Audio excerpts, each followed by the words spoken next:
The Menu is a 2022 movie directed by Mark Mylod and written by Seth Rice and Will Tracy. It follows a lower-class woman named Margot and her foodie boyfriend as they go to a remote island for an exclusive fine dining experience. However, the experience turns into a sinister one as the guests find themselves on the chopping block of the vengeful chef Julian Slowik. The reception to The Menu was a very divided one. Reading the reviews, it's almost as if people were seeing two different movies. Like the viral dress, it was either black and blue and anti-intellectual and pretentious, senseless fodder, or white and gold and a delicious course of dark comedic satire. The popular sentiment among critics seemed to be that though the social commentary it was attempting was nothing too remarkable, it was still entertaining and enjoyable nevertheless. Aside from the mixed reviews the movie received, The Menu's presence online and in popular culture exists as a movie that is often mentioned alongside movies like Knives Out, Glass Onion, White Lotus, Ready or Not, and The Triangle of Sadness, and, of course, Parasite. These movies, as well as a few others, are often grouped together, nicknamed Eat the Rich movies. So what exactly is Eat the Rich movies, and why are all these specific movies grouped together? Well, it's part of a bigger trend, not only bolstered by, of course, the harsh economic times that came with COVID, but also the release and acclaim of Parasite, as it sent shockwaves through Hollywood as the first international film to win Best Picture at the 2019 Oscars. While Parasite is first and foremost a dark comedy thriller about class, the other movies focus on other genres like mystery or horror, while having an undertone of class commentary in the background. However, The Menu is both a dark comedy thriller with an undertone of class commentary, but what it's about is, well, foodie culture. It seems like one of the reasons for the disconnect between those who loved the movie and those who hated it was the knowledge of what foodie culture is. Many of the positive reviews I read mention its accurate portrayal of the pretentiousness of the food industry, while the negative reviews were more confused and angered by the plot and characters. However, what I found interesting was that among the negative reviews, there were many who were upset by the film's inaccuracy of the food industry and found its portrayal offensive. So, which one is it? Is The Menu's portrayal of the food industry accurate or inaccurate? The answer is that what the food industry means exactly to these two divided groups is very different. In simple terms, there are the people who can afford to be a foodie and know what it's like to dine at a fine dining establishment, and people who survive by making the food.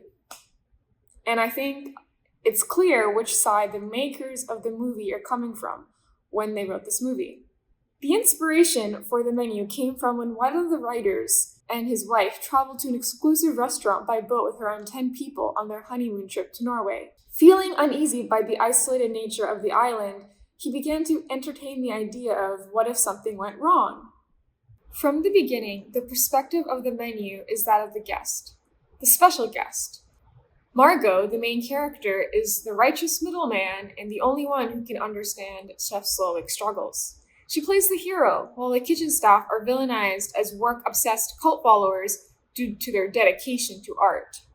The rich guests play the part of the fool.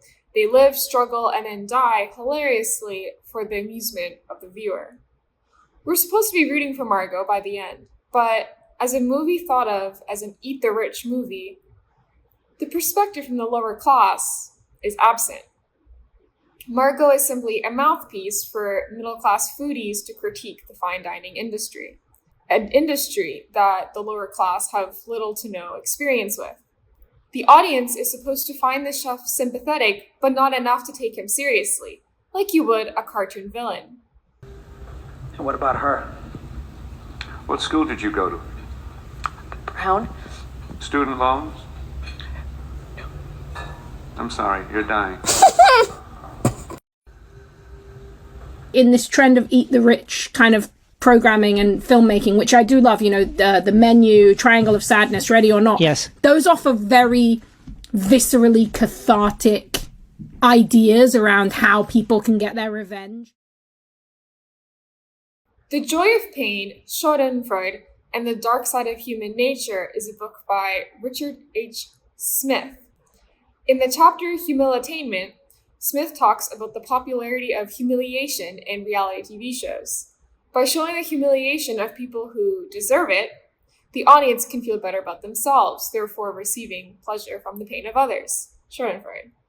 A part of the author's concern with the concept of humiliation is that although the basis for it is usually on something morally correct or morally superior, aka the people humiliated are often getting what they deserve or what they asked for, it can easily become skewed, and the desire for satisfaction and entertainment can begin to distract and take away from the real problems and solutions to the issue. The Menu's climax relies on Schadenfreude for the emotional payoff of the narrative, and that's another one of the reasons why the response to the movie was so divided. For some people, the deaths in the movie didn't feel deserved at all, and just came across as plain cruel. This is not surprising considering one of the guests, a movie director, ended up dying because the vengeful chef had spent one of his precious days off to watch his movie and ended up hating it, which is just extremely ironic. Another reason for the failure of the emotional payoff for some audiences is that they felt that Margot, a character whose likability depends on succeeding as an audience surrogate, was not relatable. The whole movie, she is dismissive and mocking of the over-the-top nature of this exclusive dining experience. For rich foodies, this might be relatable.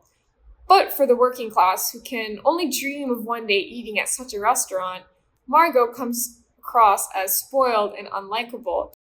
How much of these movies is actually about the divide between the working class and upper class and the power dynamics involved? And how much of it is simply a spectacle of entertainment for the middle class? How much voice do the lower class actually have in these movies? In the book, Digging in the Trash, Contemporary Mediated Representations of White Working People, Tasha Dunn talks about how working class people are portrayed in the media. She writes, "This symbolic order is further maintained when recognizing that despite their increasing presence in media, the white working class is the silenced majority. With few exceptions, this population doesn't produce their own stories in Hollywood, write history books, develop television shows, host radio shows, or have much of a say in the mediated representations in which they are featured." I think a movie that encapsulates this phenomenon pretty well is the movie Saltburn, which, spoilers, is about a middle-class man who pretends to be lower class in order to befriend a man in the 1%, before slowly murdering his entire family and obtaining their elite wealth and status for himself. It's essentially a middle-class murder fantasy, which was then ironically praised and embraced by the middle class upon its release. Terms like #SaltburnSummer became popular on social media platforms like TikTok.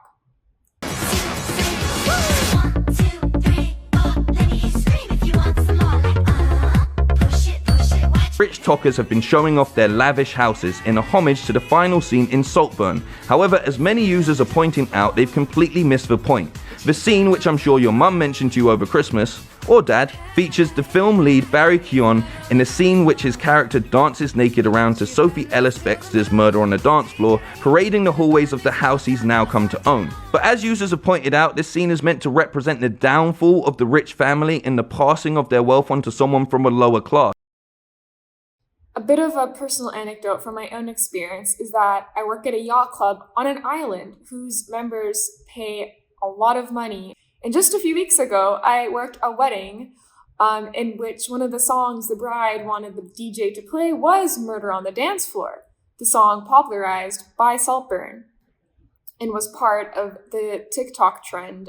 It felt ironic, to say the least, to see wealthy people embrace the fantasy of becoming even wealthier, while not recognizing their own position in relation to the working class. Parasite actually acknowledges this. While the main characters are working class, There are people who are in an even worse situation than them, and even lower class than them, and their disregard for those people below them is what causes their downfall. In conclusion, The Menu, as well as some of the other Eat the Rich movies, does not want to eat the rich, but instead be the rich. They aim to make the middle class feel righteous instead of making them acknowledge their own role and responsibility in class struggles. Thank you for watching!